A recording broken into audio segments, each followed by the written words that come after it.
Does the defendant have counsel? He shook his head. The court clerk smirked. Guess we're doing this the hard way. Everyone saw an old man sitting alone, faded shirt, no folder, no voice. No one asked why.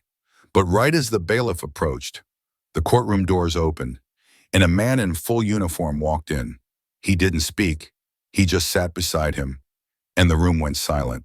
Comment, no man stands alone, if this gave you goosebumps. The municipal courthouse bustled with the usual Monday morning chaos: prosecutors shuffling papers, court officers directing traffic, citizens anxiously checking watches. Through it all, Harold Hal Monroe sat motionless on the hard wooden bench in the first row.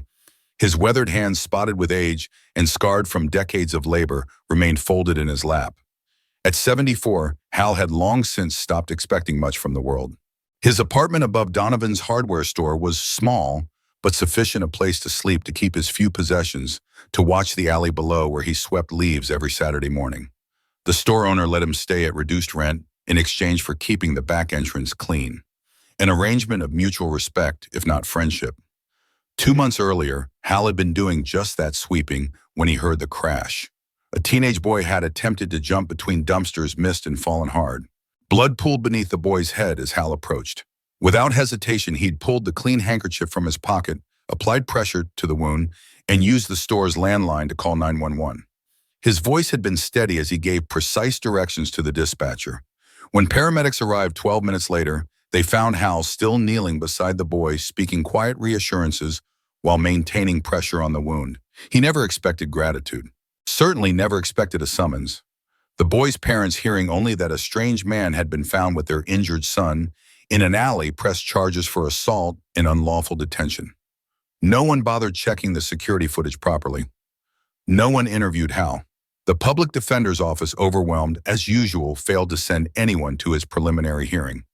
So here he sat alone, facing a prosecutor eager to make an example of him. "Mr. Monroe," the clerk called, barely looking up, "you're representing yourself today."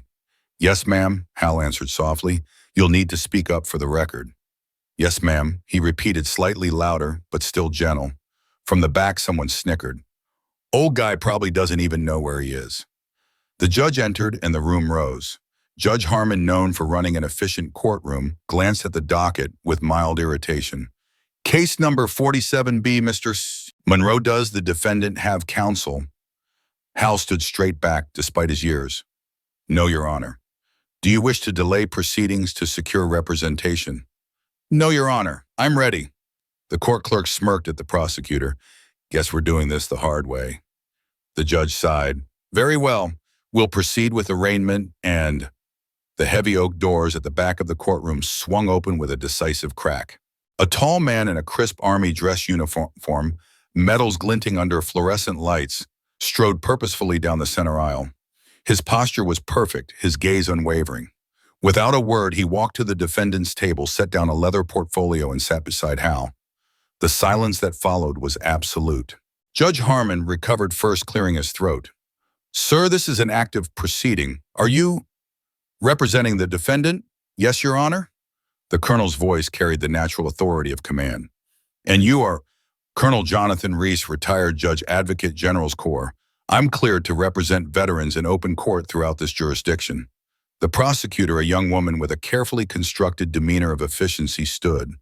"Your Honor, this is highly irregular. The court wasn't notified of counsel's appearance, and we're prepared to proceed with—" "What's irregular, counselor," Colonel Reese interrupted, "is placing a decorated combat veteran on trial without proper investigation of the facts." He opened his portfolio with deliberate calm. "With the court's permission, I'd like to enter several items into evidence before proceedings continue." The prosecutor's confident expression faltered. "We haven't even read the charges." "Perhaps we should," Reese suggested. "Then we can address why they should be immediately dismissed." Judge Harmon studied the colonel's face. "Proceed, counselor." The colonel placed several documents on the table. Harold Monroe served with distinction in 3 combat deployments. His service record includes 17 documented instances of battlefield medical assistance to wounded personnel. He slid forward a yellowed certificate. "This is a presidential commendation for valor during the evacuation of wounded in Fallujah." He then produced a time-stamped transcript. This is the 911 call Mr. Monroe placed when he found the injured teen. Note the calm, precise directions he provided to emergency services and his detailed description of first aid measures already taken. Next came a grainy printout. Security footage from the hardware store shows Mr. Monroe rendering aid, not assaulting anyone. The footage also shows he never left the victim's side until paramedics arrived.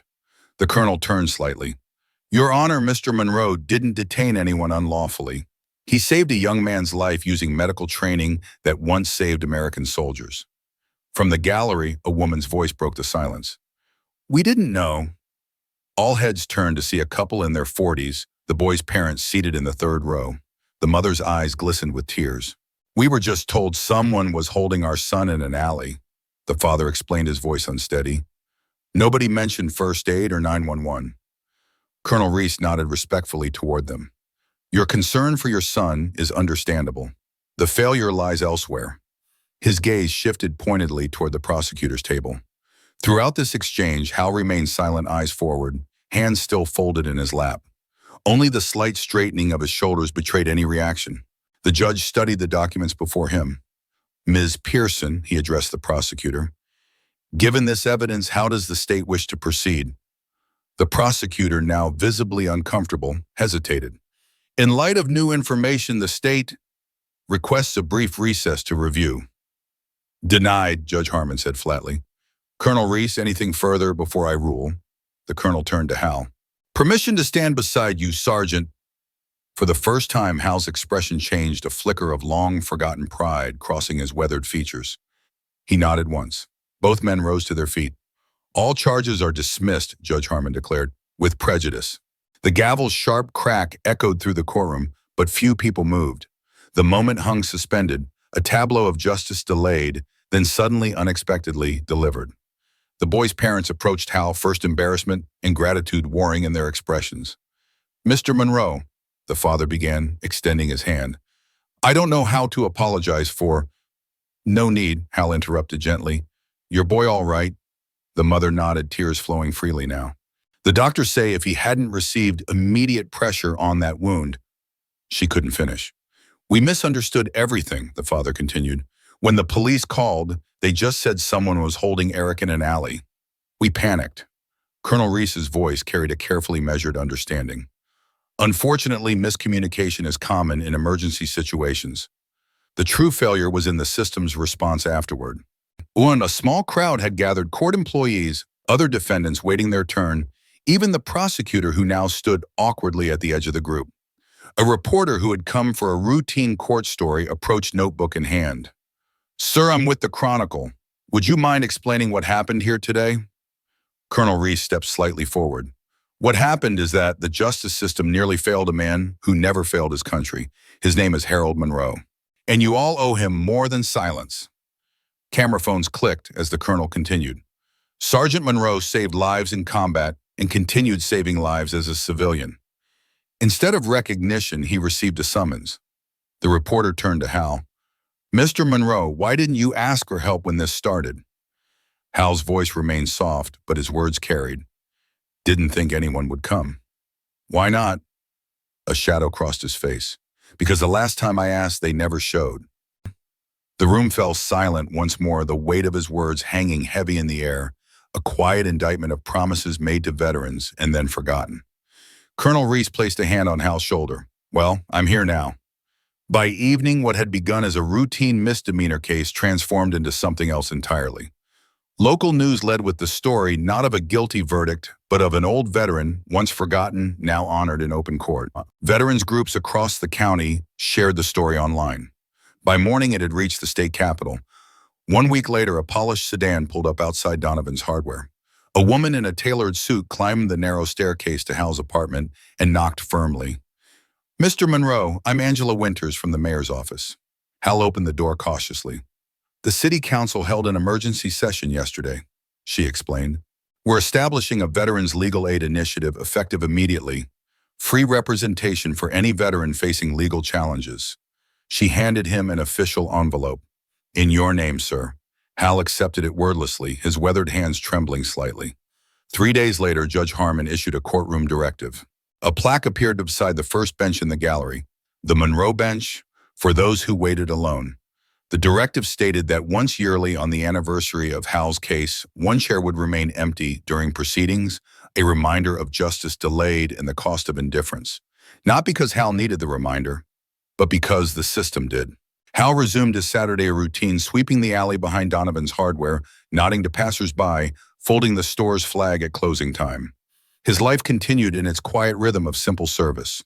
But things had changed. Sometimes young lawyers from the newly established Veterans Legal Aid Office would stop by seeking his perspective on a difficult case.